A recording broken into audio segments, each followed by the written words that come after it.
Vital realtors का मकसद सिर्फ आपके साथ बिजनेस करना ही नहीं है। हमारा मकसद ये भी है कि हम आपको हाउसिंग प्रोजेक्ट्स के बारे में ट्रांसपेरेंसी के साथ इंफॉर्मेशन दें और फैक्ट्स एंड फिगर्स की बेस पे आपके साथ डिटेल शेयर करें ताकि आप अपने डिसीजन को वाइजली और इन्फॉर्म तरीके से ले सकें और आपको कम से कम लॉस के चांसेस हों। Please don't forget to subscribe our channel. Thank you. DHA Multan बहुत बड़ा स्कैम है, बहुत बड़ा फ्रॉड है और मैं आपसे रिक्वेस्ट करूँगा कि आप लोग इसके अंदर इन्वेस्टमेंट मत करें। आपके पैसे फंस जाएंगे। जिन लोगों ने इन्वेस्टमेंट्स की हुई हैं वो अपनी इन्वेस्टमेंट्स यहाँ से पुल आउट कर लें और अपनी जान छुड़ाएं डीएचए मुल्तान से। बिस्मिल्लाहिर्रहमानिर्रहीम, अस्सलाम वालेकुम। वाइटल रियल्टर से मैं आपका होस्ट दानियाल राना और आज हम बात करेंगे डीएचए मुल्तान के बारे में। इनफैक्ट डीएचए मुल्तान की आज मैं आपसे वो बातें करूँगा जो आप Subscribe लोग now. कमेंट्स में मेरे साथ करते हैं और जो आप लोगों के दिलों के अंदर है।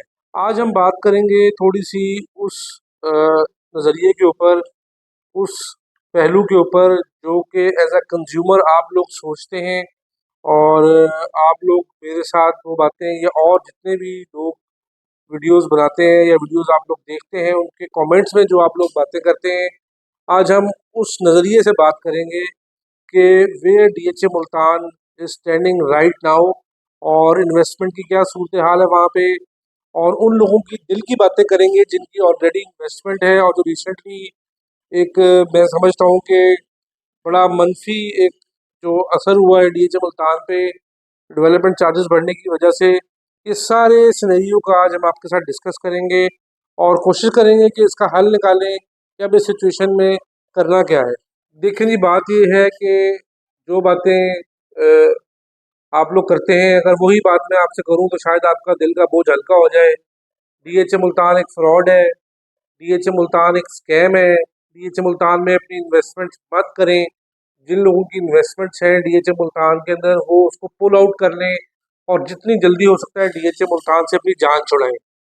अगर मेरा ये कहना आप लोगों की दिल को ठंडक पहुंचाता है, आप लोगों की जो उबाल है, गुस्सा है आपके अंदर, जो एंगर है उसको ख़त्म करता है, तो मैं एक नहीं हज़ार दफ़ा ये बात कहने को तैयार हूँ। लेकिन हकीकत क्या है, अब करना क्या है, उसके ऊपर हम क्यों नहीं बात करते? आप लोग उसके ऊपर क्यों नहीं सोचते कि अब इस सिचुएशन को हैंडल कैसे करना है? ठीक है जी। तो ये मैंने आज आपसे डिस्कस करना था कि हम, मेरा ख्याल से ठीक है, तनकीद तो करते हैं, आप लोगों की इन्वेस्टमेंट है, आप लोगों के साथ नाइंसाफ़ियाँ भी यानी हुई, लेकिन उस नाइंसाफ़ी का ज़िम्मेदार कोई नहीं है, मार्केट कंडीशंस की ज़िम्मेदार है, मुल्क के हुक्मरान ज़िम्मेदार हैं, रियल एस्टेट इंडस्ट्री जो क्रैश कर चुकी है, वो ये चीज़ें जो हैं आपको मेरा ख्याल से आप उसको रिस्पॉन्सिबल कह सकते हैं अपनी जो आपको लॉसेस हुए डीएचए मुल्तान में उसके लिए। देखें अब सिचुएशन ये है, अब मेरा ख्याल से अब एक चलें, जैसे मैंने कहा आपके दिल की बात की कि डीएचए मुल्तान जी बहुत बड़ा फ्रॉड है, स्कैम है, डीएचए मुल्तान में इन्वेस्टमेंट करने का कोई फ़ायदा नहीं है और डीएचए मुल्तान ये है, फलां है, एक्सेट्रा एक्सेट्रा। अब इन चीज़ों से मेरा ख्याल से अब निकल के अब आप सोचेंगे अब आप लोगों ने करना क्या है। मैं आपको सजेस्ट कर सकता हूँ, एडवाइस दे सकता हूँ। अगर मैं आपको एडवाइस देता हूँ, सजेस्ट करता हूँ, तो आप लोग समझते हैं पता नहीं हम जो है डीएचए मुल्तान के गुण गा रहे हैं। हमें डीएचए मुल्तान के अब एज अ बिजनेस अगर आप इस बात को सोचें, आप लोगों को तो नुकसान हुआ ही हुआ है। जो रियल्टर्स डीएचए मुल्तान से अटैच थे उनका भी बेड़ा गर्क हो गया है। हमारी वहाँ पे जो है जितनी ट्रांजेक्शन्स थी वो ऑलमोस्ट ख़त्म हो चुकी हैं। तो जितना आप इफेक्ट हुए हैं डीएचए मुल्तान की मार्केट क्रैश होने से, उतना ही ऑलमोस्ट हम भी इफेक्ट हुए हैं। तो हमारी ये बातें करने से कि डीएचए मुल्तान नाम उठ जाएगा, 10 साल बाद अच्छा प्रोजेक्ट बन जाएगा, ये इसका मतलब ये नहीं है कि आप लोग अभी आए और सारा पैसा डीएचए मुल्तान में डाल देंगे। ना ही आप लोग इतने बेवकूफ़ हैं कि हमारी इतनी सी बातों कहने पे जनाब आप सारी इन्वेस्टमेंट डीएचए मुल्तान में डाल देंगे जो आप लोगों ने बैंक्स में पार की हुई है।